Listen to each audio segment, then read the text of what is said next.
Capítulo 3. Peligrosamente despierta. Las mujeres que se portan bien rara vez hacen historia. Laura Thatcher Ulrich.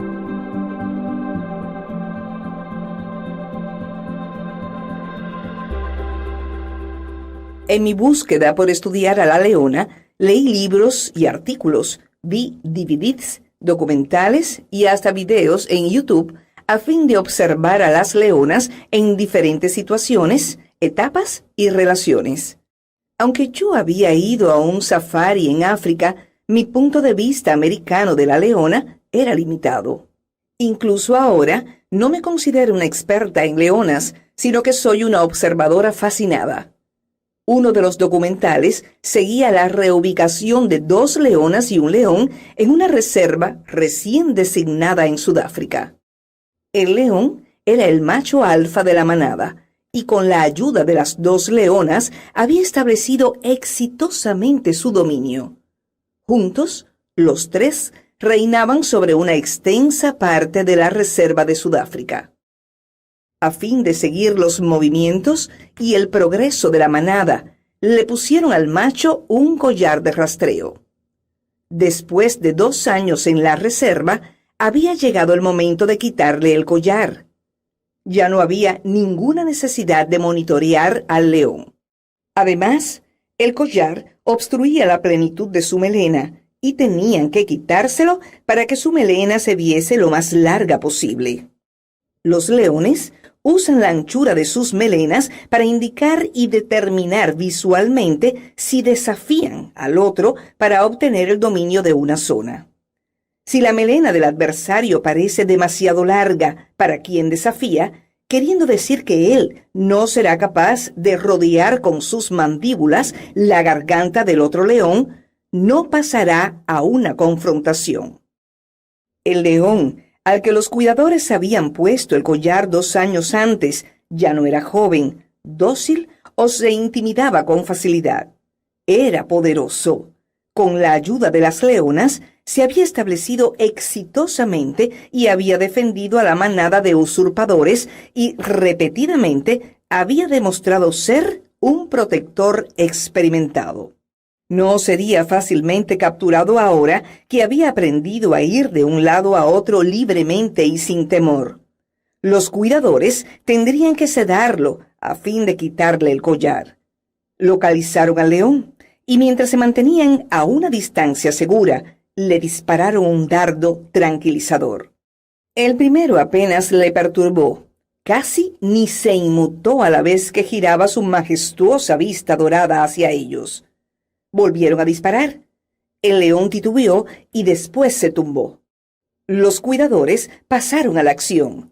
Su vehículo se acercó al león caído, atravesando matojos y rebotando por el desigual terreno hasta donde había caído su masiva y leonada figura. Justamente cuando estaban a punto de saltar del jeep y quitarle el collar, ¿quién aparecería? La leona del león alfa, y ella no iba a aceptar eso.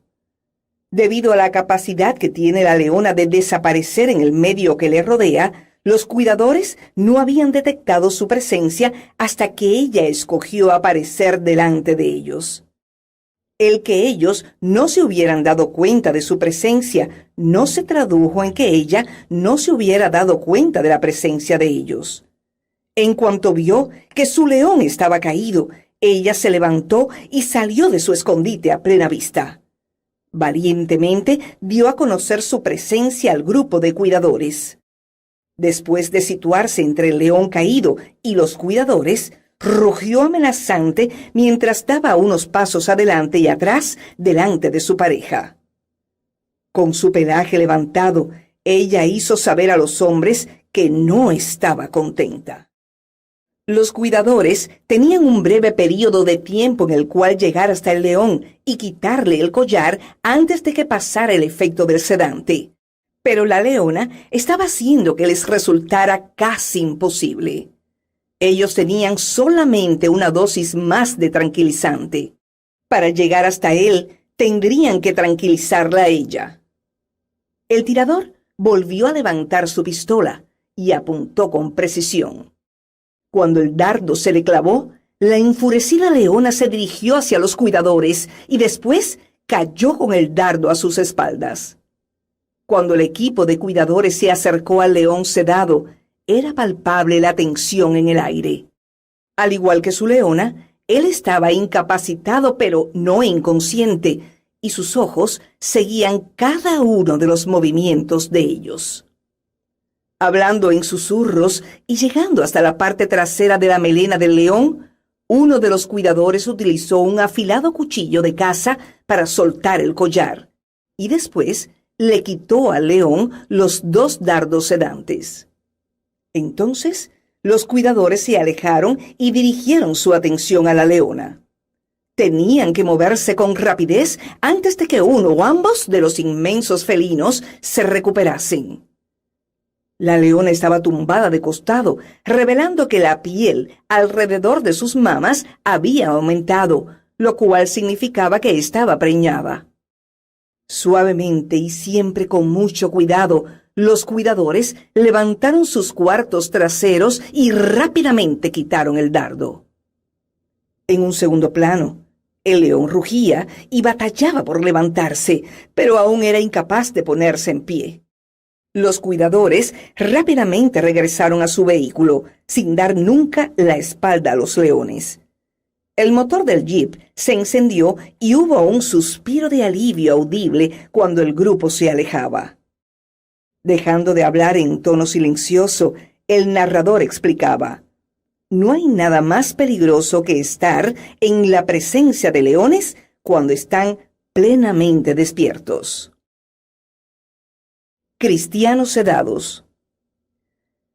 Cuando oí la unión de los conceptos peligroso y plenamente despiertos, captó mi atención. ¿Qué sucedería si, al igual que los leones, nosotras fuésemos peligrosas y estuviésemos plenamente despiertas? Entonces, y solo entonces, plantearíamos una amenaza para la oscuridad que mantiene a tantas personas cautivas. Queridas, en este momento, oro para que cada una de nosotras pueda entender que somos verdaderamente atemorizadoras para nuestro enemigo y que él ha hecho todo lo que está en su capacidad para contenernos. Él sabe que no puede acercarse lo suficiente para capturarnos y encadenarnos si estamos plenamente despiertas y con movilidad. Para contrarrestar, Él nos dispara sedantes para que no podamos hacer las cosas que Dios nos ha llamado a hacer. Pero al igual que la leona de mi visión, debemos despertarnos, levantarnos, recordar quiénes somos y confrontar al diablo en este mundo con la luz. Sedadas por el día a día. Pero asegúrese de no quedar tan absorbida y agotada al ocuparse de todas sus obligaciones del día a día que pierda la noción del tiempo y se duerma, quedando inconsciente de Dios. La noche está a punto de terminar y está llegando el amanecer. Levántese y despierte a lo que Dios está haciendo. Dios está dando los toques finales a la obra de salvación que comenzó cuando creímos por primera vez. No podemos permitirnos desperdiciar ni un minuto. No debemos malgastar esas preciosas horas del día en frivolidades e indulgencia, en sueño y libertinaje, en riñas y agarrando todo lo que vemos. Levántese de la cama y vístase. No se entretenga y tarde, esperando hasta el último minuto. Vístase en Cristo y esté levantada y atenta. Romanos 13, del 11 al 14. Observe las palabras escogidas en esta advertencia. No quede absorbida y agotada por sus obligaciones diarias, pues le robarán el valor de su tiempo o harán que se quede dormida. Esos guiones de la vida son una urgente advertencia a levantarse, estar alerta y despierta a lo que Dios está haciendo. Cuando usted esté despierta a lo que Dios está haciendo, entonces sabrá lo que usted tiene que hacer. Ha pasado el momento de entretenerse, es momento de levantarse y estar alerta. El despertador sonó hace horas. Esta necesidad de estar bien despierta quedó subrayada de manera única durante una reciente llamada telefónica con una amiga. Me dijo que ella y su esposo habían disfrutado de una comida con un destacado maestro rabínico. Él compartió lo que había en su corazón con respecto a lo cargado que estaba por la grave situación de los judíos americanos. Ese rabino viaja y da conferencias en sinagogas y por todo nuestro país, implorando a los judíos americanos que oren para que los cristianos americanos se levanten unidos y entiendan su capacidad de influencia. Él está preocupado porque la población judía de nuestro país es demasiado pequeña para permanecer por sí sola si los cristianos no se unen a ellos como defensores para detener la ola antisemita y anticristiana que se está levantando contra todos nosotros. Hay demasiados de nosotros que están desanimados, sedados o tristemente inconscientes de lo que realmente está sucediendo en el mundo. Podría ser porque hemos oído por demasiado tiempo un tranquilizador evangelio de escapismo que motiva a muy pocos a salvar a los perdidos. Nos ha dejado aletargados y adormilados una falta de movimiento y de ejercicio espiritual. Ha ralentizado nuestros actos la opresión legalista o una actitud casual hacia el pecado, causando que nuestras respuestas sean retrasadas o apagadas. Podría ser que Dios esté en el proceso de sacudirnos a fin de levantarnos y hacer que estemos peligrosamente despiertos. Si es así, no sería la primera vez. Los hijos de Israel vagaron en el desierto durante muchos más años de los necesarios. Caminaron sin dirección, como un número muy grande de ovejas. A veces se desviaban y se quejaban. Otras veces seguían obedientemente la nube durante el día y acampaban bajo la columna de fuego por la noche. A veces escuchaban a su pastor, Moisés. Otras veces no lo hacían. Pero cuando se reunieron para acampar en las llanuras de Moab, que hacía frontera con su tierra prometida, su presencia unida se hizo evidente. Las naciones circundantes eran conscientes de su llegada. Aquella parada en ruta de inexpertos vagabundos por el desierto les pareció a los habitantes de la tierra como una reunión de poderosos guerreros. Sin ser ya un grupo de esclavos que habían recibido abusos, los israelitas habían recuperado su identidad como realeza de Dios. Israel significa príncipe de Dios. Después de muchos años de vagar por el desierto, se estaban preparando para establecerse. Quizá, incluso entonces, los hijos de Dios pasaron por alto lo que era tan claramente evidente para los reyes, el profeta Balaam y las naciones enemigas que rodeaban a Israel. Ellos ya no eran vagabundos, sino adoradores de Dios, escogidos e inconscientes guerreros. Tristemente, sin ser conscientes de quiénes eran verdaderamente y la correcta perspectiva de aquellos que les rodeaban, naciones enemigas, los hijos de Dios perdieron visión y propósito. Desecharon su anterior freno santo y cometieron un terrible error de juicio. Antes de entrar a la tierra prometida, neciamente hicieron algunas alianzas impías. Su error destaca como advertencia para nosotros. Hay peligro si nos despertamos, pero hemos olvidado quiénes somos. Para decirlo con sencillez, ellos tuvieron una orgía en el desierto. Los hombres de Israel participaron en desenfrenada actividad sexual con las mujeres moabitas que habían sido enviadas a su campamento por consejo del profeta Balaam. Ver Números 25, 1 y 2, 31, 16 y Apocalipsis 2, 14. Las mujeres invitaron a los hombres israelitas a ser parte de la adoración sexual religiosa de Moab. Los resultados fueron desastrosos y el pueblo de Dios se desvió temporalmente. Antes de que todo terminase, hubo una plaga, un sacerdote celoso y un enemigo confirmado, los madianitas. Dios dio instrucciones a Moisés de contar al pueblo, y entonces el pueblo se reagrupó.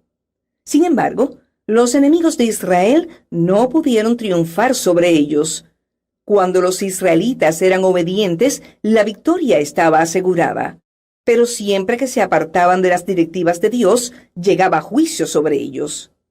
Ellos se arrepintieron, y Dios quitó la plaga, pero no antes de que hubieran muerto 24,000 israelitas.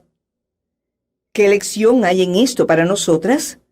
Si nuestro enemigo no puede mantenernos sedadas, tranquilas, dóciles e inactivas, entonces nos seducirá para que contaminemos nuestros lugares de descanso y participemos en impías y perversas formas de adoración. ¿Cómo son los cristianos sedados? Dicen y creen cosas como las siguientes: el mundo se está perdiendo. Espero que el rapto se produzca pronto para que todos podamos escapar. ¿Por qué no deberíamos, mi esposo y yo, ver videos educativos de otras parejas casadas practicando sexo? Todo da mucho miedo. Voy a cubrirme los ojos. Y ahora que tengo los ojos cerrados, creo que dormiré una siesta. Dios sabe que soy tan solo humano y tengo necesidades sexuales que mi cónyuge no está satisfaciendo. Sé que no debería hacerlo, pero después de todo, ya he sido perdonado. Este no es el presidente por el que yo voté. No estoy orando por él. El sexo y el tráfico de seres humanos es trágico, pero es un problema de otros países. ¿No es cierto? Qué triste que todas esas personas murieran en terremotos en Haití y en Chile. ¿No es estupendo que las celebridades estén recaudando dinero para ayudar? A veces quiero llorar porque me temo que hayamos olvidado quiénes somos. No somos nuestros, somos de Dios. Somos un pueblo santo apartado para Él y para sus propósitos. No somos un grupo de dispersos refugiados en apuros y sin padre que son vencidos por el pecado y se preguntan si existe un Dios. Somos el cuerpo colectivo de Cristo y como tales estamos destinados para el triunfo, la victoria y señales y maravillas. Tristemente, algunas de nuestras hermanas todavía no saben eso. Respuestas, no problemas. Ya hemos destacado brevemente la dinámica de la que escribí en el año 2005 en mi libro Fight Like a Girl, la premisa de que tú, hija, eres una respuesta, no un problema. A medida que termino, Se despierta la leona, un importante y fascinante libro titulado Half the Sky, la mitad del cielo, ofrece esta confirmación. Las mujeres no son el problema, sino la solución. Este libro fue escrito por el matrimonio Nicholas G. Kristof y Cheryl Goodham, quien son periodistas ganadores del premio Pulitzer. Ellos escribieron con la intención de despertar al mundo a una urgente necesidad de capacitar a las mujeres con iguales valores, educación y oportunidades económicas. Su trabajo, afortunadamente, ha creado bastante movimiento en la comunidad mundial de actores, activistas y medios de comunicación. Vuelvo a sacar el tema aquí porque me entristece que la Iglesia no fuese la primera en confrontar la falta de igualdad entre géneros. Parecería que somos como Jonás, el somnoliento profeta de antaño que dormía abajo en el barco en un oscuro agujero, mientras la tripulación que dirigía el barco intentaba frenéticamente capear una tormenta fatal. Nosotros deberíamos haber sido los primeros en estar en cubierta y buscar la solución de Dios para la clara injusticia que inclina la balanza de nuestro mundo. Pero contrariamente a Jonás, no estamos experimentando una tormenta que apalea un único barco en el océano. El mundo entero sufre conmoción a medida que tormentas ambientales apedrean la tierra y terremotos económicos desestabilizan las economías mundiales. La injusticia está causando que nuestra tierra se sacuda y se mueva. En un despierto estado de alarma, la gente está acudiendo a los cristianos y preguntando, ¿cómo pudo suceder esto? Quienes están cautivos, sufriendo y confundidos se dirigen a nosotros y preguntan cómo podemos dormir cuando deberíamos estar clamando a Dios por un plan para ser parte de su intervención antes de que sea demasiado tarde. Pero hay demasiados en la iglesia que han permitido que el movimiento actual los meza y los lleve a un incómodo sueño o los agite para discutir sobre lo que no tiene verdaderamente importancia. En la época de Jonás, Dios envió una tormenta para despertar al profeta de su desobediencia y para recordarle que el pueblo de Nínive estaba en un mal camino. Dios nunca quiere dejar a las personas en el camino del daño.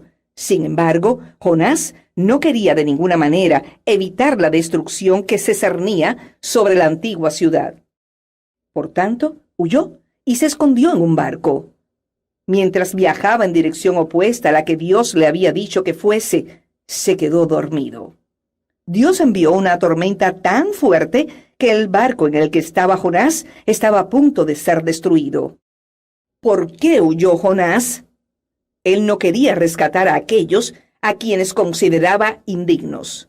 Leamos su conversación con Dios después de que él y la ciudad fuesen salvados. Pero esto disgustó mucho a Jonás y lo hizo enfurecerse. Así que oró al Señor de esta manera: «Oh Señor, ¿no era esto lo que yo decía cuando todavía estaba en mi tierra? Por eso me anticipé a huir a Tarsis, pues bien sabía que tú eres un Dios bondadoso y compasivo, lento para la ira y lleno de amor, que cambias de parecer y no destruyes». Jonás 4, 1 y 2. Jonás quería que Dios juzgase y castigase a la ciudad, pero Dios quería mostrar gracia y misericordia. Jonás estaba de acuerdo en que Dios destruyese a una ciudad llena de personas, pero se molestó mucho por morir bajo la sombra de una planta que se había secado. Pero Dios le dijo a Jonás: «¿Tienes razón de enfurecerte tanto por la planta?» «Claro que la tengo», le respondió. «Me muero de rabia». El Señor le dijo: «Tú te compadeces de una planta que, sin ningún esfuerzo de tu parte, creció en una noche y en la otra pereció. Y de Nínive, una gran ciudad donde hay más de 120,000 personas que no distinguen su derecha de su izquierda y tanto ganado, ¿no habría yo de compadecerme?» Jonás 4, del 9 al 11. Hola.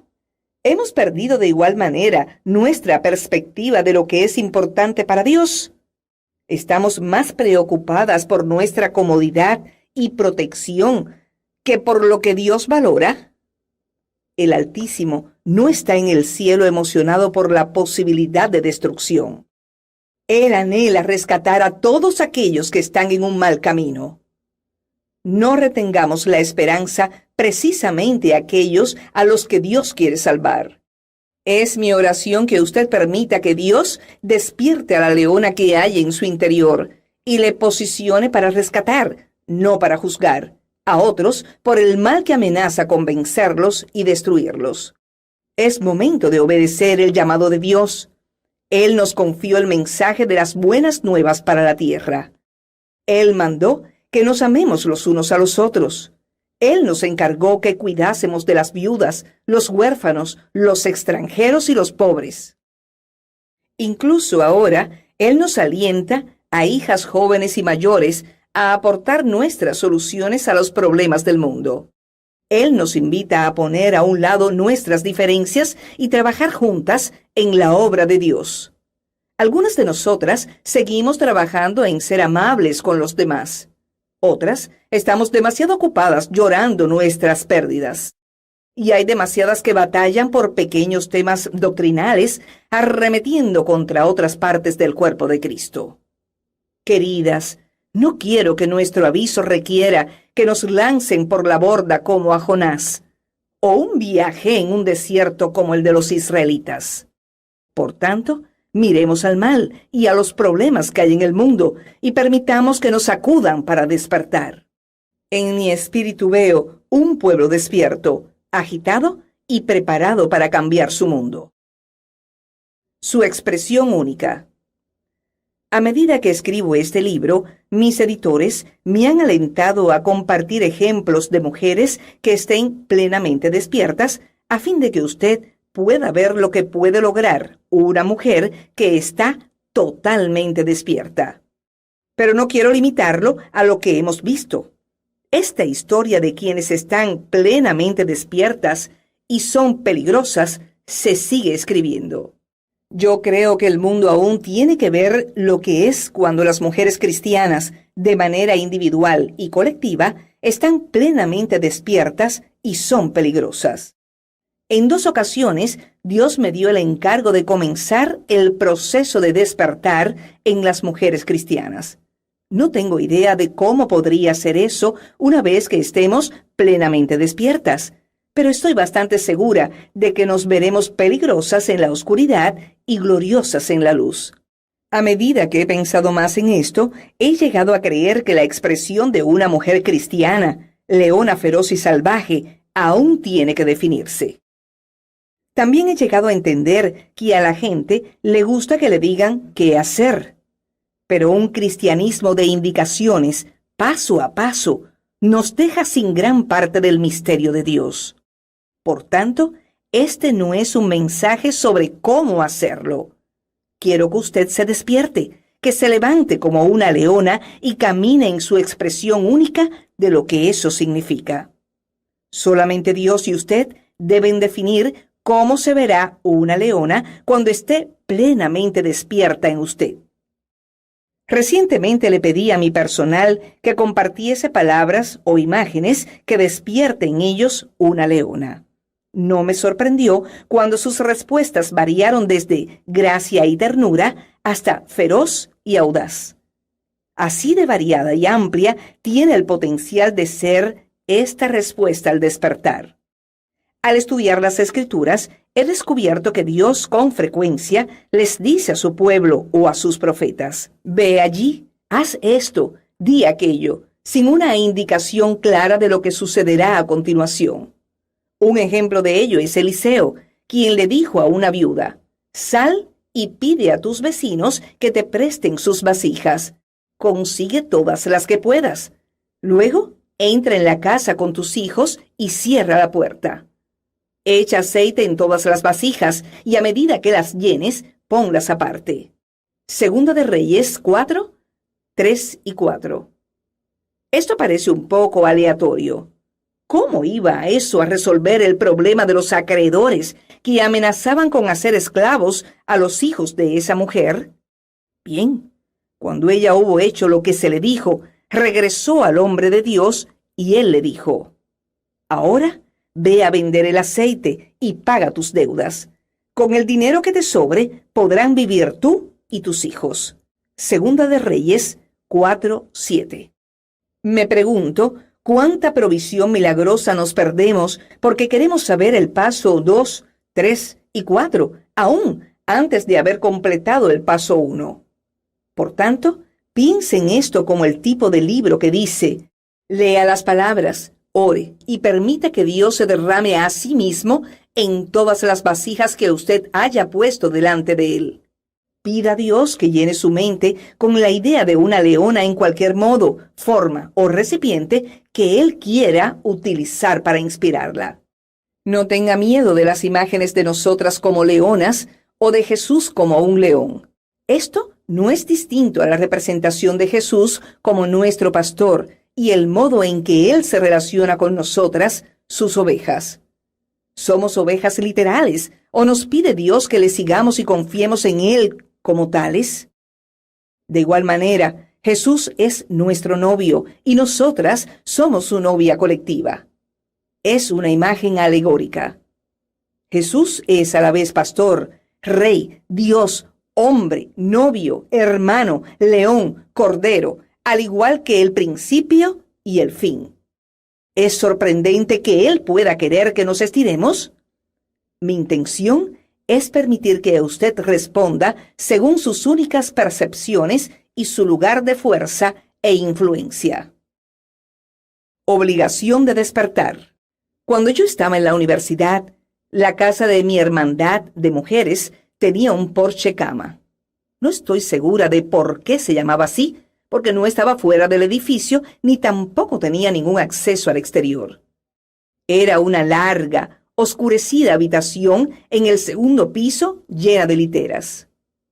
Algunas estaban situadas a lo largo de la pared, mientras que otras estaban en filas perpendiculares a una línea de ventanas oscurecidas. Debido a que muchas de nosotras compartíamos esa habitación común, no se nos permitía tener despertadores. En cambio, rotábamos la tarea de mi obligación menos favorita, obligación de despertar. Antes de irnos a la cama cada noche, las hermanas ponían las tarjetas con sus nombres en las horas en que querían que les despertasen. Eso significaba que la persona con la obligación de despertar tenía que saber dónde dormía cada una de sus hermanas. Una noche, antes de la mañana en que tenía que despertar, ella dormía afuera del grupo en otro cuarto donde sí se podía tener despertador. Cuando llegaba mi turno, yo ponía el despertador media hora antes del momento más temprano en que tenía que despertar, para poder bañarme. Tomar un baño sin tener que esperar en fila era el único beneficio de ser la primera en levantarse. Cuando comenzaba el proceso de despertar, yo hacía los recorridos, despertando a las muchachas a intervalos de 15 minutos y media hora durante las 2 o 3 horas siguientes. Yo entraba y salía del oscurecido porche cama mientras trataba de comer y terminar de prepararme yo misma. Una y otra vez entraba en silencio, cerraba la puerta y caminaba en la oscuridad, contando con atención las literas en un esfuerzo por no despertar a las hermanas que estaban durmiendo mientras me movía entre ellas. Cuando encontraba a la hermana o hermanas designadas, las despertaba con suavidad y firmeza. Había un gran sentimiento de responsabilidad porque yo sabía que cada una de las hermanas dependía de que yo la despertase. Había clases a las que asistir, exámenes que hacer, evaluaciones que no se podían perder y, desde luego, novios con los que encontrarse. Yo había fallado una vez para despertar cuando estaba tomando la promesa. Había sido demasiado tranquila, demasiado suave, y vacilé en despertar enérgicamente a una hermana veterana. Ella había musitado una respuesta y yo supuse que estaba despierta. Pero no lo estaba, tan solo estaba hablando dormida. En el almuerzo aquel día, ella me leyó la cartilla y me hizo saber lo que mi falta de eficacia le había costado. Hay algunos errores que una no está dispuesta a cometer 2 veces. Por tanto, pronto aprendí que habían algunas hermanas que requerían una buena sacudida, otras que respondían a un suave toque y algunas que se incorporaban totalmente despiertas cuando una hermana solo susurraba su nombre. Algunas hermanas me daban las gracias, otras maldecían y me decían que me fuese. Las más difíciles eran las que parecían despiertas y hasta decían, muy bien, estoy despierta, y después volvían a dormirse. Aprendí que ese tipo de hermana dormilona requería que me quedase en mi puesto hasta que ella se levantase de la cama y tuviese ambos pies en el piso. Otro dilema suponía despertar a la hermana equivocada.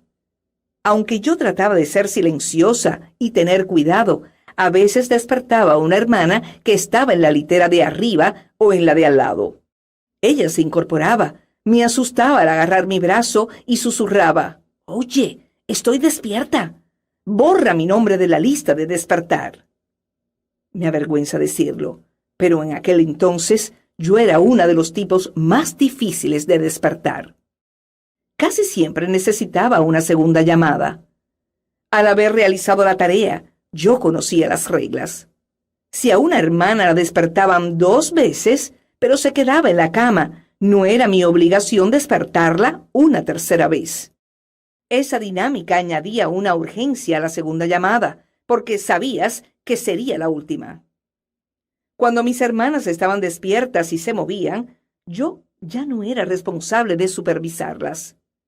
Ellas eran hermanas en movimiento, y yo tenía que terminar de vestirme. Nuestro generoso Dios no opera bajo las reglas de mi fraternidad. Él está más que contento de seguir despertándonos hasta el último minuto. Sin embargo, no hay que negar la urgencia. Siento que incluso ahora algunas hermanas están respondiendo a las llamadas para despertar que se hace a las mujeres dormidas que están a su alrededor. Despertar algo feroz. Creo que es divertido que en este periodo de la vida tenga de nuevo la obligación de despertar, solamente que esta vez hay mucho más en juego. A veces siento como si siguiera andando entre literas en cuartos oscurecidos, donde sacudo suavemente. Me quedo esperando y a veces, gloriosas veces, tan solo susurro los nombres de mis hermanas y ellas se despiertan y se levantan. Sé que no estoy sola en esta tarea de despertar, y cada una de las hijas de Dios responderá a diferentes medios y métodos de estímulo para despertarla de su sueño. En mi caso, mi tarea es poner delante de usted algunos principios apasionados y hermosas imágenes. Es mi oración que esta revelación de cautivadora majestad y fuerza tenga la capacidad de despertar algo feroz en usted, a fin de que cuando esté totalmente despierta, sepa qué hacer. El mundo necesita, querida hermana Leona, no solo que se despierte, sino que también dé expresión al lado feroz que Dios le ha dado. ¿Qué es para una mujer cristiana ser feroz? ¿Es gritar y chillar, arañar y patear? Podría haber un momento para eso. Sé que si alguno de mis hijos o nietos estuviera siendo atacado, eso y mucho más sería mi reacción. Dios en realidad se refiere a esta reacción de mamá oso leona en el libro de Oseas y la reclama como propia. Los atacaré y les desgarraré el pecho como una osa a quien le quitan sus cachorros. Los devoraré como un león. Los despedazaré como fiera del campo. Oseas 13:8, Nueva Versión Internacional. ¡Ay! Este versículo sin duda capta el lado voraz y violento de la palabra feroz, pero en esta intensa palabra se encuentra algo más que una fiera violencia. Entre otras palabras que redondean el significado de feroz, se incluyen intenso, fuerte, poderoso, turbulento, enérgico, ardiente y agresivo. No puedo imaginar una colección de palabras que capten de modo más preciso lo que siento que se aviva dentro de mí. Sin duda, se ha despertado algo turbulento que ha aportado mayor claridad y poder, como si una tormenta estuviera ganando fuerza. Esta fuerza no ha causado confusión personal, ha aportado enfoque. Con mayor enfoque, me he encontrado a mí misma cada vez más apasionada por cosas de las que antes era inconsciente. Muchos de esos momentos de despertar me han agarrado un poco fuera de guardia. Uno de ellos llegó a finales de octubre o comienzos de noviembre del año 2007. Yo estaba en el baño leyendo una revista. A medida que pasaba las páginas, leí por primera vez sobre las atrocidades del tráfico sexual en Tailandia. Terminé el artículo y volví a leer ciertos párrafos, casi incapaz de creer que lo que estaba leyendo era verdad. ¿Podrían las personas ser realmente tan crueles? ¿Podría estar sucediendo eso y yo ser inconsciente? Comencé a llorar en el baño y entonces oré. Dios, si hay cualquier fuerza o voz que yo pueda aportar a este problema, soy tu muchacha. Con ese despertar en oración, algo cambió.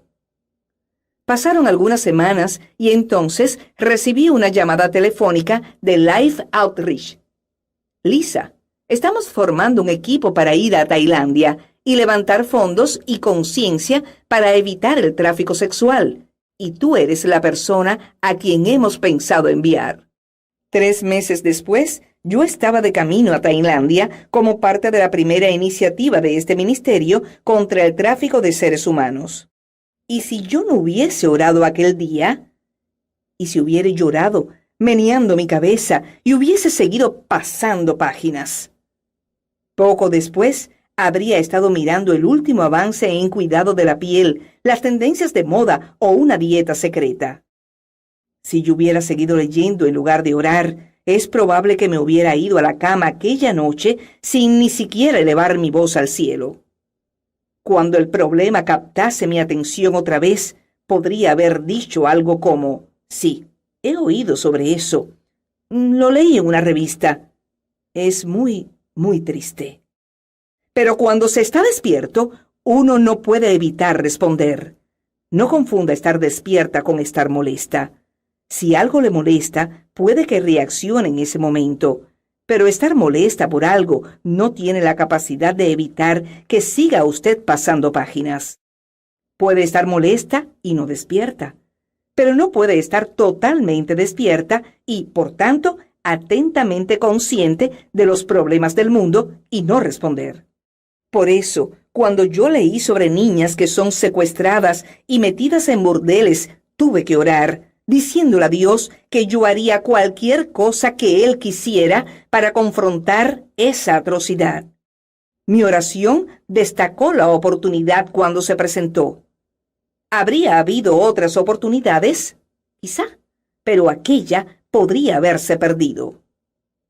Dios no le salvó para domarla. Dios no se revela a sí mismo como ilimitado a fin de limitarnos. Todo lo contrario, Él quiere poner su corazón dentro de nosotras. Mi amiga Christine lo expresa mejor. Dios no le salvó para domarla. Dios no está buscando personas que actúen como cristianos. Él quiere que seamos cristianos. La palabra cristiano significa ungido o semejante a Cristo. Jesús no fue siendo bueno. Él fue haciendo el bien y liberando a todos los que estaban oprimidos. ¿Para qué le ha ungido Dios a usted? El Espíritu del Señor está sobre mí, por cuanto me ha ungido para anunciar buenas nuevas a los pobres. Me ha enviado a proclamar libertad a los cautivos y dar vista a los ciegos, a poner en libertad a los oprimidos, a pregonar el año del favor del Señor. Lucas 4, 18 y 19. Nueva Versión Internacional. Si el Espíritu de Dios estaba sobre Jesús para hacer todas esas cosas, y si nosotras hemos nacido de ese mismo Espíritu, entonces tenemos que hacer lo que Él hizo. Predicar buenas nuevas a los pobres, poner en libertad a los oprimidos y pregonar el año del favor del Señor. Yo creo que cada año es el año del favor de Dios, que Él sigue esperando que nosotras nos pongamos en movimiento en su nombre. A la luz de este mandato, Dios no necesita un grupo de hijas domadas que pasa sus días horneando y comportándose bien. No hay nada malo en hornear, pero si eso es lo único que hacemos, Dios no nos utilizará para cambiar la historia. Sé que esa cita puede que desafíe a algunas de ustedes. Me desafió a mí cuando la leí por primera vez. No es una advertencia a ser desagradables, sino a entender que el cambio con frecuencia llega con el desafío al statu quo. A los ojos de su cultura sureña y la empresa de autobuses, Rosa Parks no se estaba comportando bien cuando se negó a ceder su asiento y trasladarse a la sección designada para negros, en la parte trasera del autobús. La decisión de una mujer de defender su terreno y no cambiar su asiento cambió el modo en que nuestro país miró la segregación racial. Yo dudo seriamente de que en ese momento ella entendiera que estaba haciendo historia. Solamente el tiempo tiene la capacidad de revelar motivos y consecuencias de decisiones. Quizá Rosa tan solo estuviera cansada de ser marginada y de que le negasen el derecho a la dignidad humana que Dios le había dado. ¿Y qué diremos de Débora, Jael, Tamar, Esther, Betsabé, Abigail, Rahab e incluso María? Son una muestra bíblica, porque hay más. ¿Se comportó bien Débora incitando a su pueblo contra un opresor dominante y yendo a la guerra con los hombres? Los líderes de su época pensaban que no.